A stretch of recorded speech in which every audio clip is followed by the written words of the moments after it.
I'm not trying to dogpile or start beef or whatever, but I just wanted to make this because I feel like it's important to talk about, and I think it could be a real teaching moment.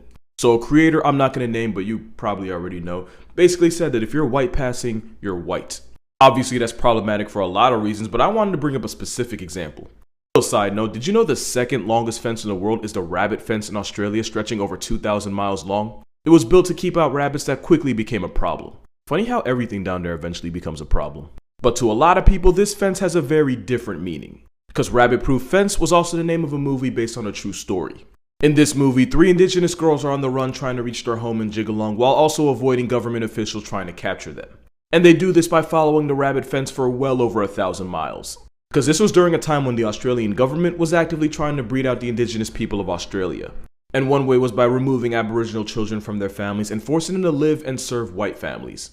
Essentially cutting them off from their culture and history, and by having them marry white people, the attempt was to straight up breed them out of existence. Which is why these children were known as the stolen generation, because that's what they were, stolen. It was a real thing that actually happened, and it only ended about 50 years ago. So a lot of indigenous people being white passing wasn't by mistake, it was by design. And invalidating that invalidates a lot of the messed up things that had to happen for white passing to be a thing. I do recommend watching this movie. I had no idea how bad it was until I watched it. My dumbass thought it'd be about rabbits.